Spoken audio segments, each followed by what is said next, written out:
Okay. Okay. Eric Arnold here in the Politics Barn. What is it? Heading on into Tuesday morning, September 10th, wee hours of the morning. The eve of the magic debate, the fate of the nation, hinges on this debate tonight between Donald Trump and Kamala Harris. I don't believe it. In other words, I've told you people before, and I still believe it, despite what happened in the previous debate. These debates don't matter. They don't matter. Just to put your mind at ease a little bit, because I know a lot of you people are real nervous here, knowing that this will be an unfair debate, and it will. It will. There's no way in the world Donald Trump is going to get a fair shake from the Disney Corporation, ABC News, that employs George Stephanopoulos as an alleged dispassionate, impartial reporter. He's none of that. He's a Marxist hack working for the Democrat National Committee, like the whole network is. So it's not going to be a fair debate, but it won't matter. Now you're saying, I don't believe this. What are you saying? The debate in, the end of June? That mattered so much. It exposed Joe Biden for the doddering fool that he was. It's like, no, it didn't. For the most part, Americans already knew that he was a marshmallow, that he's a vegetable. The only people that acknowledged it at that point were the elites, the media. They were the ones, we all knew it already. They then acknowledged it because it served their purpose. If that debate had never happened, they still would have attacked Biden and suddenly started covering him more aggressively to expose him for what we all knew. You know, why was he trailing so badly in the polls? Because we Americans knew that he's a slobbering vegetable. Some of us knew he's a slobbering vegetable years ago when we're telling everybody else, and everybody else just had to see it for themselves, and it gradually sank in that, yeah, wow, this guy really can't string three sentences together and kind of reminds me of my mother right before she passed. So, yeah, the debate didn't do a thing other than provide the Democrat Party with a vehicle to exit Biden's stage left. So this debate isn't going to matter either. I mean, do you really think there's anyone out there that's truly undecided and is going to be swayed one way or the other by what these candidates say tonight? Trump has been on the stage for 8 years. He speaks everywhere all the time. I guess it's possible. I think it's possible that if there was any way that, or any potential winner in this debate, it would be Trump, in that there probably are some demented leftists who are going to watch the debate, and they may be surprised by simple fact that Donald Trump is not a monster. In other words, he gives answers, and they might actually listen to him and go, well, Mr. Monster has a real point there. That's interesting. But they're not going to change their minds.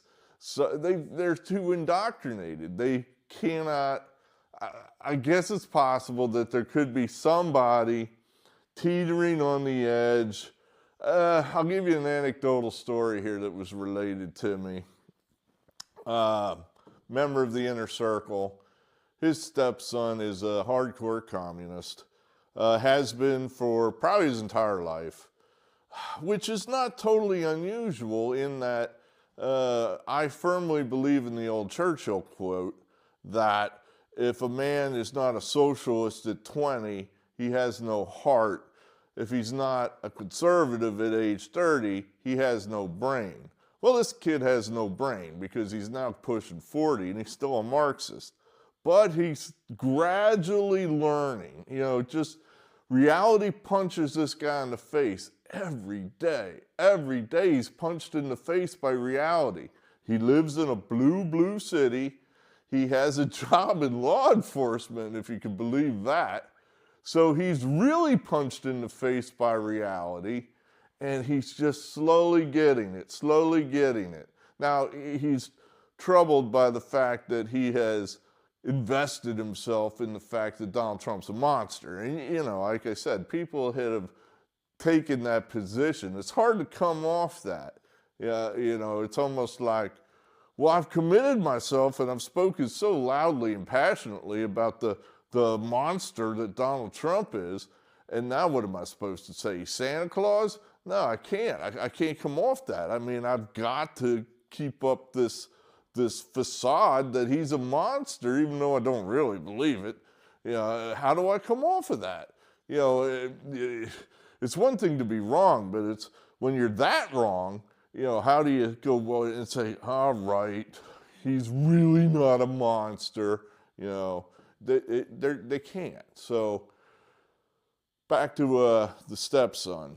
So apparently they're at a breakfast or something, a family gathering, and my friend says, all of a sudden, the kid just looking at his phone, and he just starts ranting. Just, you know, if you can imagine a Marxist ranting. And he says, can you believe that my party has just installed Kamala Harris as our nominee? Can you believe that? So I don't know if he is a Biden fan, or, you know, what this guy's, you know, who his favorite candidate was. I don't know. Maybe a Shapiro, maybe who knows, a Fetterman. I don't know. But he apparently has an axe to grind with Harris. So that was kind of surprising to me. So I said, so what's he going to do? He says, I don't know. You know, he was going to vote for Kennedy, I think. And I said, well, then his candidate's telling him what to do. He's like, yeah, I don't think he's going to. Yeah, of course not. I mean, these Kennedy voters are probably Democrats. And when Kennedy tells them, all right, if you really believe in me, I am going to be in the Trump administration, and if to make that happen, you have to vote for Mr. Trump. Well, they can't do it. They just can't. They're just, you know, just can't do that. So that's where I don't think he's actually going to vote for Donald Trump, but he might not vote at all. Yeah, that was my friend's guess, is I don't think he's going to vote. I'm like, well, that's a win. If a Marxist stays home and doesn't vote, that's a win for us. So, you know, perhaps this kid will watch the debate, and Harris will be just so annoying to him that he just won't be able to bring him. He'll just say, well, I'll just go fishing or something on election day. I'm just not going to vote.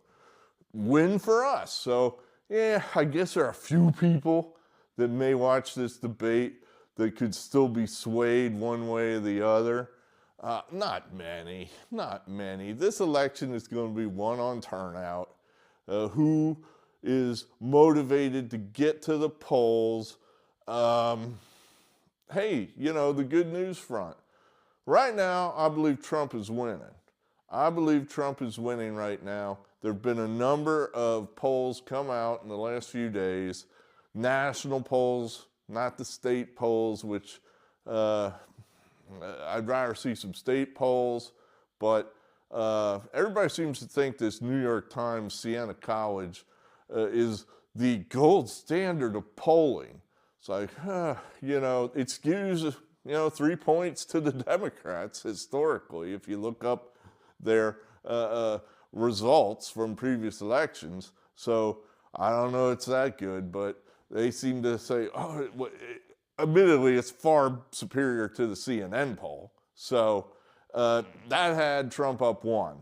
It's like, whoa, you know, if he's up 1, according to the New York Times, he's probably up 4, you know, which has never happened before. Trump has never, ever led in a national poll, period, let alone 1 point, let alone 4 points. CBS, a far-leaning left poll, add +5, that had it tied. Pew Research, another left-wing outfit, they had it tied. Harvard, Harris, I believe they had it either tied or Trump +1. I forget which. I'm quoting these by memory. So I think, and Trump, again, historically, his strength is undervalued by the polls by anyway from, I would say, 3 to 6 points.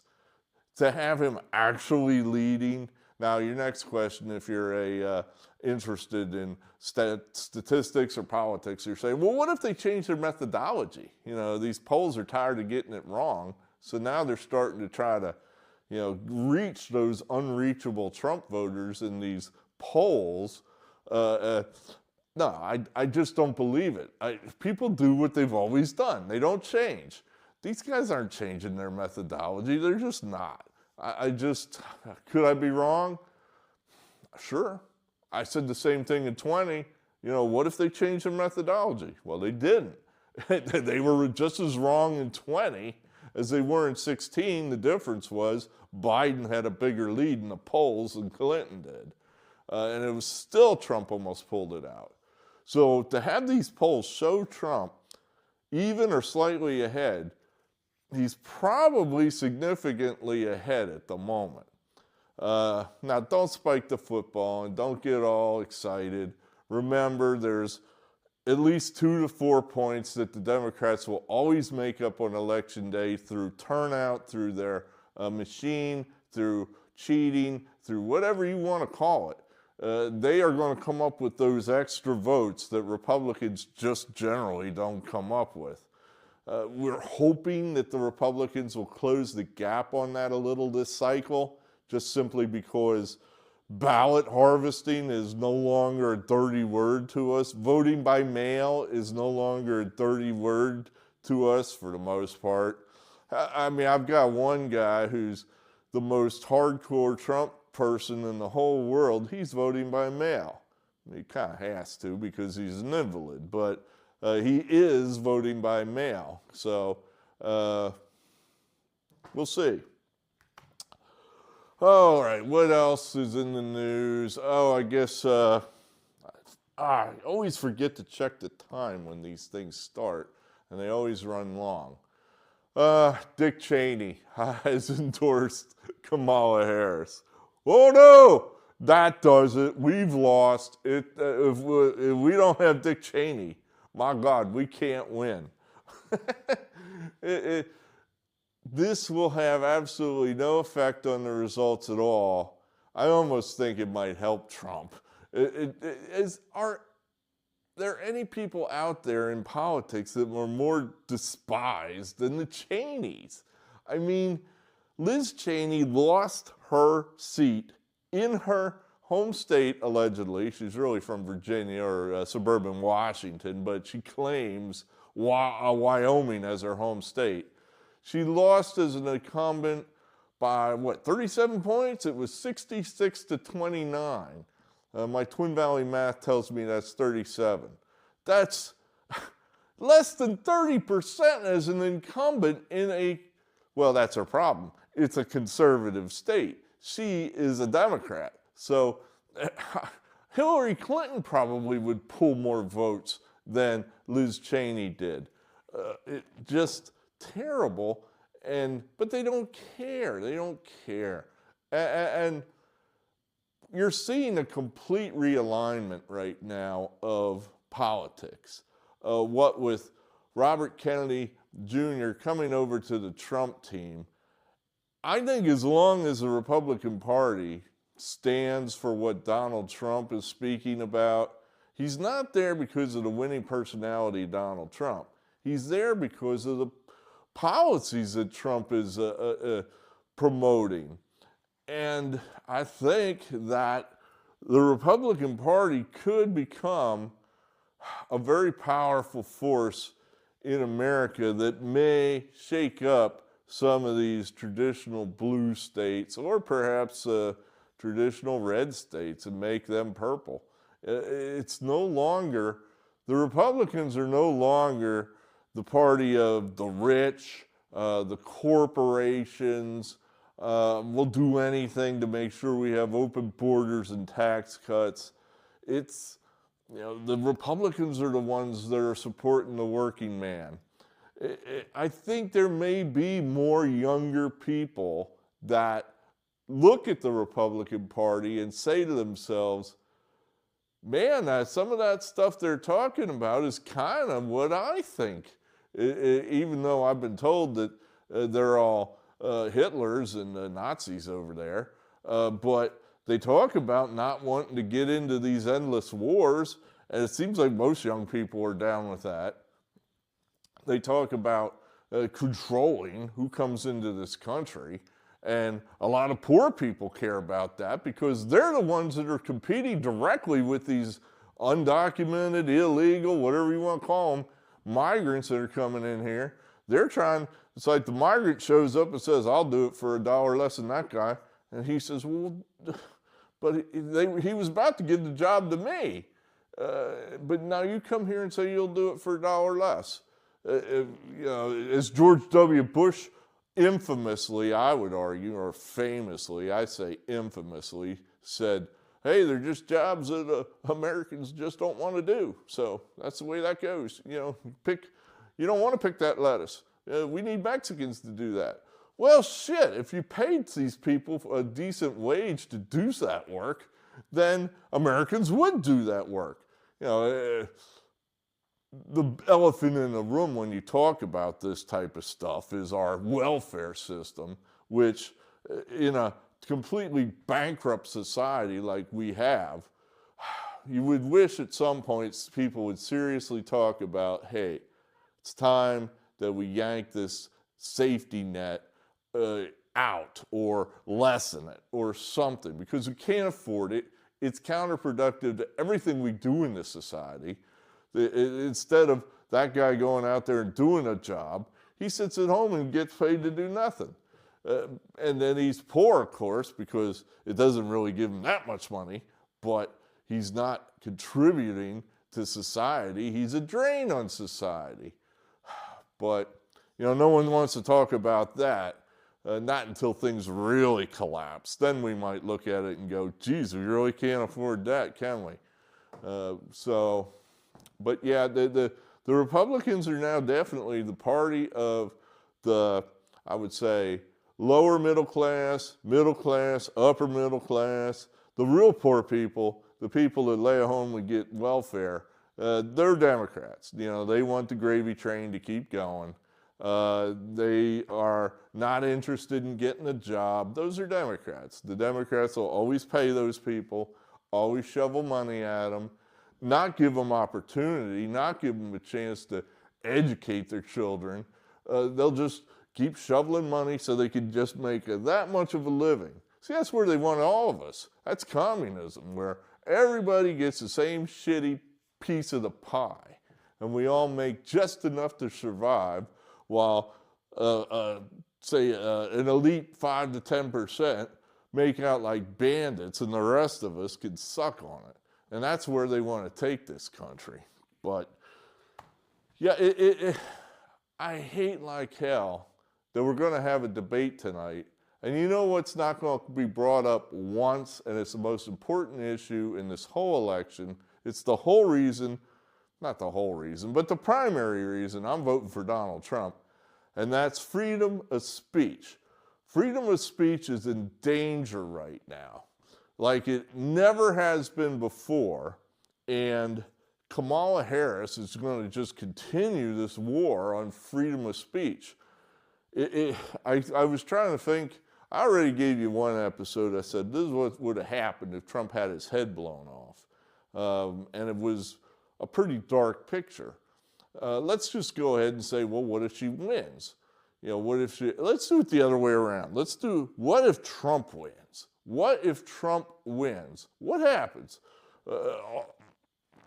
Napoleon Dynamite? All your wildest dreams will come true? Well, no. Will price of everything drop in half tomorrow? No. Prices will eventually drop. You know, they will start you can say it one of two ways. Either they'll stop going up and they'll just hold where they are. They may even go down a little bit. I think the most important thing that a Trump victory would mean is that the Supreme Court will be safe for another 10 to 20 years. Alito, Thomas, these two old men are largely the only thing standing in the way between this country being what it's always been, a constitutional republic, and turning it into some kind of one-party dictatorship, basically, a communist state. They're the only ones standing in the way. This country has a constitution, and it says if you want to make big changes to this country, there's something called the amendment process, where you got to have, I'd say 2/3 to 3/4 of the people on board with making that kind of change. Well, the Marxists are never going to get those kind of percentages. They're just not, and it doesn't matter how many migrants they let in the back door illegally. They're never going to get those kind of percentages. So they have to do it illegally. They have to do it through the court system, where they basically take the document that says, you can't do that, and they just read it and say, I don't think it says that. I think it says I can do that. And if they can get the Supreme Court to rule that you don't have the right to bear arms, despite the fact it has done so in the past, as you saw with the abortion decision, nothing lasts forever. If you get a new set of justices in there and they say, you know what, throw that out, we're in charge now, and this is the decision. So they could very easily come up with a decision that says you don't have the right to own a gun, you don't have the right to speak freely, especially if the government tells you cannot speak freely. All that is being stopped right now by Alito and Thomas, both of which I think are on the wrong side of 70. I believe I've heard Alito, maybe Thomas, I think it's Alito, wants to step down. He wants, who wants to work forever? I mean, I know I don't. The guy wants to, maybe sniff the flowers for a year or two before he dies. But he doesn't want to step down while a Democrat's in the White House because he's handing the country over to the Marxists. I mean, if I was that guy, I'd be like, well, I guess I'm here till I die because I am not going anywhere and turning the whole United States over to the Marxists. I would just, I'd be afraid of when I'm standing there before St. Peter and there might be some questions asked like, so you were the guy standing in the breach, holding your finger in the dike, and then you just got tired of doing it? You just said, that's enough, I'm the hell with it. That's a tough question, and I don't think I'd like to answer that from the man. So, yeah, Alito's probably thinking, I'll be here till I'm dead if I can't get a Republican president that's going to nominate somebody good to replace me. So, yeah, that's what we're hoping, is that if Trump wins, we replace those two with younger versions of such, and then we're probably okay, where we have at least a five, we'll always lose one because some of these are just not very good judges like Roberts and Barrett. They're just not good. That's on Trump. I mean, he put Barrett in there. That was a mistake. But, it's better than Kenji Brown. So we'll probably be okay for the next 10 to 15 years. Who knows? That might be all I need. I'm getting closer to the end than I am the beginning. So perhaps I could just relax then and say, okay. I mean, they're not going to come and confiscate my 401k tomorrow because we have a document about due process and rules and such. I can still make videos without them arresting me because we have some kind of rules about that, some kind. Not a lot, some kind. I can always have a gun to try to defend myself, so when the hordes come for me, it won't just be a walkover. That's the main thing I think we're getting out of a Trump second term, is replacing Alito and Thomas. That's what we're hoping for there. The rest of it, yeah, I mean, you will get out of the Ukraine war, shut that down. That's one of those that's, yeah, we don't really see or notice it's going on. It just makes us more bankrupt than we were yesterday. But it's always one of those things that could just explode into something that's right on your right in your lap, and you can't overlook it. You know, in other words, someone sets a nuke off over there and they declare martial law here. That is a distinct possibility.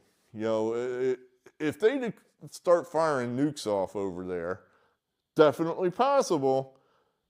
Things will change here.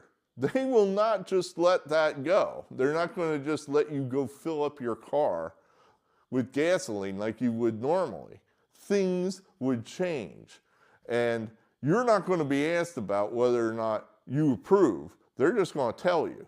Just like COVID, you're just going to be told. So right now, that's all just kind of, that pot's kind of covered and it's simmering there and it's not boiling over, but it's there. It's just, it's always been there. You know, it'll probably be fine. Probably just go out on its own.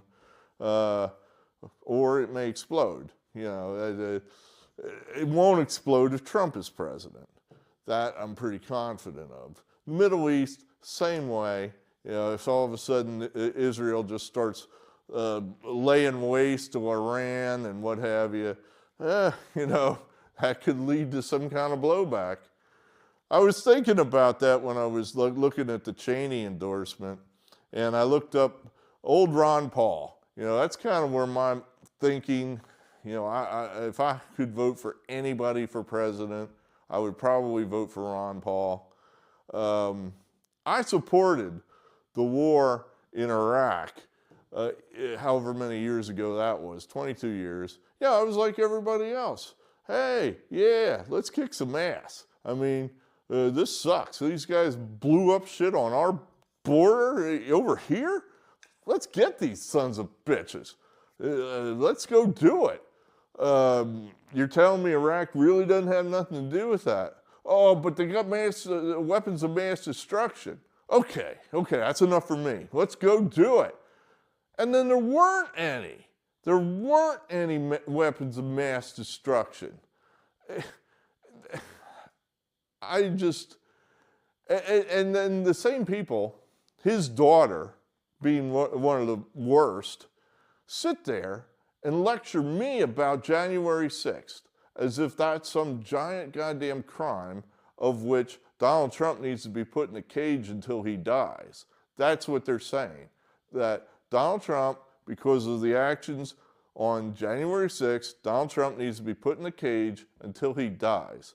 Well, what about telling the country that we're going into war because another country that hasn't attacked us has weapons of mass destruction, and it turns out they don't? And how do you explain that? I don't know the Cheneys have ever explained it. They just move on to the next thing as if it never happened. Is their story? Yeah, I've heard one guy in an interview today with Megyn Kelly. Larry Elder, he's a fellow from California. I believe he's a radio host. I believe he ran for president. Of course, he didn't win, to borrow the Denzel line from Glory. I ran for president. I didn't win. Well, he didn't win. But he said that the intelligence was bad, that they didn't lie per se. The intelligence was bad. And I've got to stop him right there and say, now, wait a minute. You're telling me that Dick Cheney, at the time, the vice president of the country, tied in intricately with the Department of Defense, which he used to be the secretary of, almost certainly tied in deeply with the CIA. You're telling me that he didn't know what was in the intelligence briefings or what was the facts on the ground as opposed to what was being presented to him, and you're saying he was hoodwinked, I'm not buying it. Bullshit. That's just, at the worst or best for Cheney, he should have known. He should have known. And at the worst, he did know. I think he did know. But at the best for Cheney, he should have known. I mean, this is a guy who has trafficked in those circles and knows the game, and you're telling him, hey, here, we got a bunch of reports. And he knows how to read these reports and these photos and these intelligence briefings, and he should have said, well, wait a minute now, this doesn't really show anything. I mean, there's a lot of supposition here, and I don't know. I don't know. He made it sound like we absolutely know. We've seen the bombs, we've seen the missiles, and none of that was true. None of that was true. They didn't have the weapons of mass destruction. I wonder how many people, if we could go back in the time zone to 2002 or time machine, go back in a time machine and say, all right, now America, we want to go invade Iraq. We don't really know why. They're assholes. I mean, come on. Look at Saddam Hussein. He is 100% an asshole. We have got to rid the world of assholes. That would be basically their argument, that he's mean to his own people. He's a dictator. Well, what kind of threat does he pose to us? I mean, we got a lot of assholes here. Well, yeah, they wouldn't have had an answer. He did not have any weapons of mass destruction. Somebody lied about that. You cannot convince me that was all just one big whoopsie, one big mistake. Not that many people make that kind of mistake. Somebody knew that that was not the case, and they just pushed that forward. Sure, I bet there were some people that bought it and didn't know. I bet every last senator and every last representative probably wasn't in on it.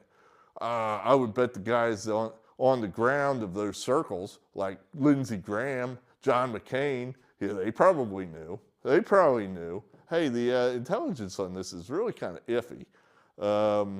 May have them, may not. That's good enough for us. May have them, good enough. We'll take a chance. Well, if they don't have them, won't matter. We're in there anyway. Once we're in there, we're in there. And then we can say anything we want. And people buy it. They're not going to cut the string on the United States military while we're at war in a foreign country. The people will back us, and they really won't care how we got in there. And that's what happened. So, you're comparing crimes, if you will, whatever Trump is accused to have done on January 6th, compared to killing how many tens of hundreds of thousands of people, including thousands of American servicemen. For what? What did we get out of that exactly? How is this country better right now because we went to war with Iraq? I would argue this country is worse because we went to Iraq. And all those people that died, for what? And this is this bastard, this cocksucker, this motherfucker, Dick Cheney. Now he's going to hook up with Kamala Harris. Good for you, Dick Cheney. Kamala, have him.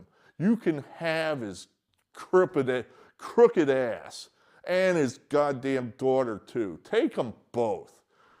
I think that's a good thing. It's like, wow, all these sons of bitches, Mike Pence, Mitt Romney, George W. Bush, have any of these guys distinguished themselves in any way in the last 20 years? Has our lives gotten better in the last 20, 30 years because of these people? Hell no. Hell no. These fuckers are part of the problem. So, yeah, you want change? Donald Trump is your change. He is your change. Kamala Harris has been in office for almost 4 years. She's going to stand there tomorrow or tonight and try to make you think that she just dropped out of the sky and she's pure and as untainted as a newborn fawn, and she has no policies because she can't tell you what she's really for because you don't like that. You don't like these leftist Marxist policies. She's going to hide that. She's going to lie. That's all she's going to do tonight is lie. And she's going to win the debate. Doesn't matter what she says. It doesn't matter how much she cackles. It doesn't matter if she falls off the stage. It doesn't matter. They are going to tell you that she did great. If she gives the exact same performance that Joe Biden gave 2-3 months ago, they will tell you it was spectacular. It was epic. It was moving. It was fresh. It was joyful. It was anything but bad. They will lie to you because that is their role at this point. Remember, the only reason they told you the truth about Biden is because it served their purposes. They were going to lose with him. They had to get rid of him. That's why they told you the truth. They're not going to tell you the truth about Harris because this is it.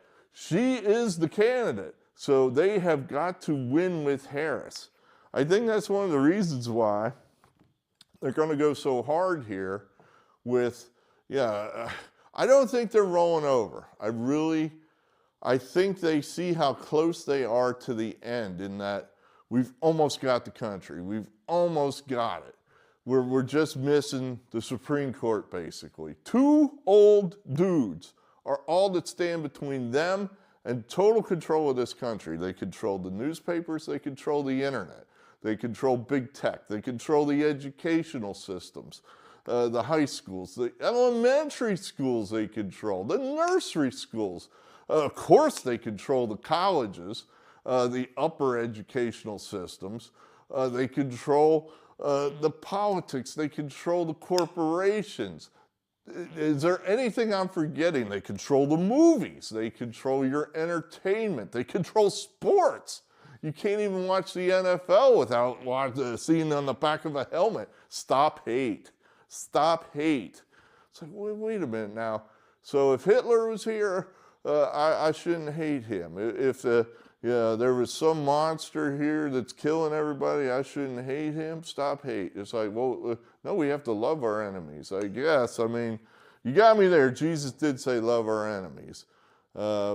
Anyway, I'm probably, and of course, the biggest one of all, the legal system. They control that lock, stock, and barrel. So if they're able to totally control the legal system, the only thing they're missing is the Supreme Court. If they get that, really, there's no stopping them at that point. I keep thinking, why didn't Joe Biden go harder and try to shut the door on us, to do away with free speech, do away with the guns?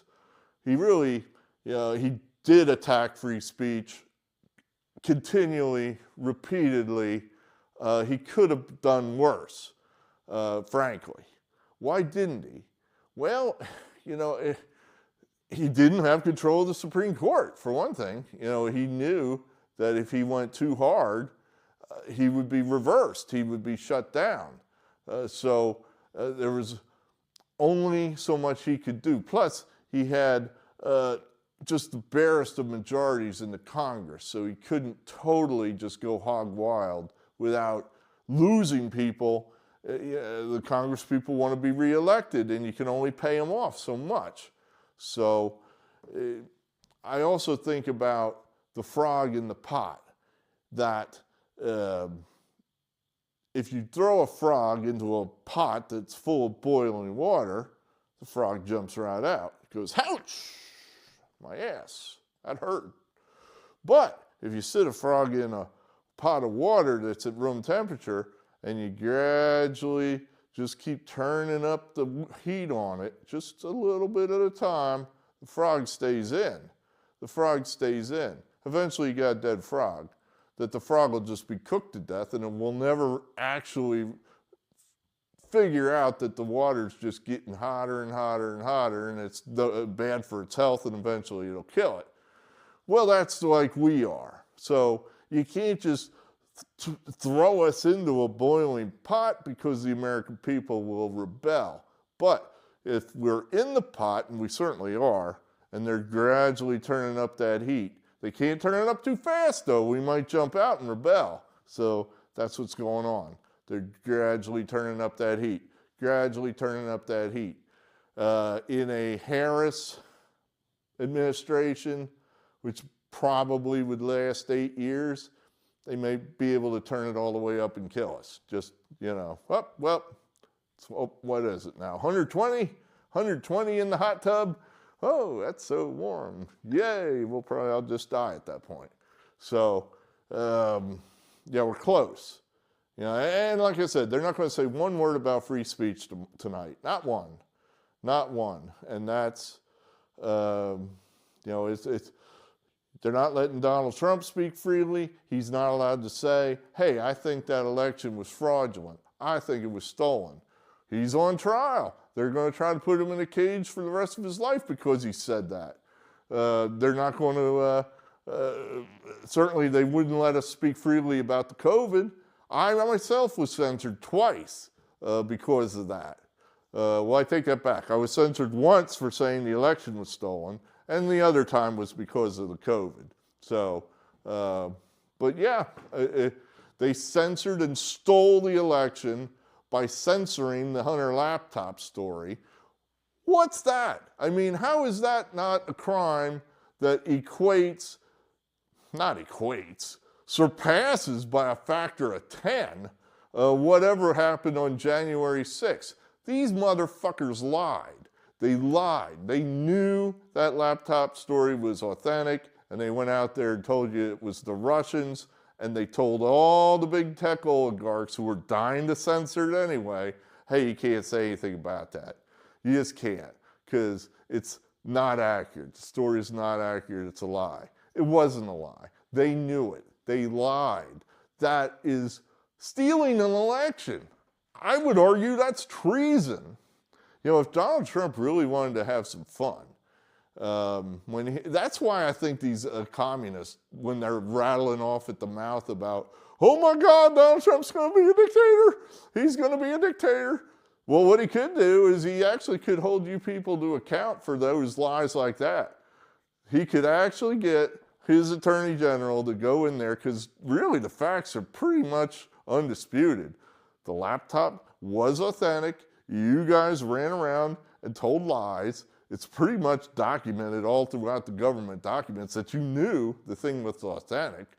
To me, that's damn near a rock-solid count of treason.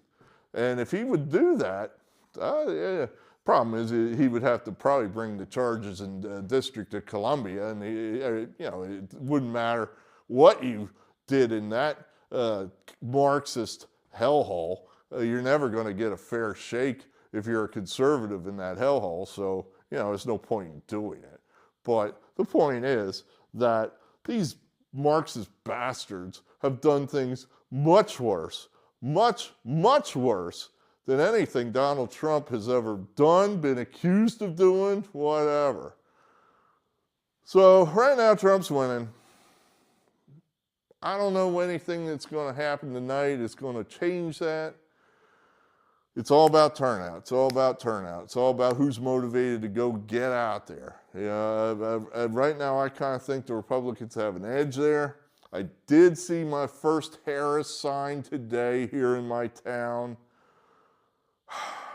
It is a house that I know has a Marxist living there, because we sold the house to him. My father and I liquidated my uncle's estate. My uncle was a Marxist too, so, God rest his soul. But so he sold it to one of his teacher buddies, and you get what you get. I mean, a teacher, probably a Democrat. So one sign for Harris here in my town, I would say 50 for Trump signs. So it's much more pronounced than in 20. There were a number of Biden signs in 20. There were so many Biden signs I was uncomfortable. And we lost. So far I feel pretty comfortable with what I'm seeing on the ground here. All right, so let's all watch the debate. We know we're going to do it. I honestly don't know if I will. I just sitting there listening to Kamala Harris lie and then ABC News verify the lie. That might be more than I could stand, and I just might not want to do it. So don't know. I mean, really, it doesn't matter. I am voting for Donald Trump. There's way too many things that are important in this election. Kamala Harris checks off no boxes for me. None. So, yes, however you want to say it, I'm voting for Donald Trump. I'm voting against Kamala Harris. I'm doing both. Let's hope Trump does well. Hey, I believe in free speech. I am Eric Arnold. I am voting for Donald Trump. Why aren't you? We'll talk again later.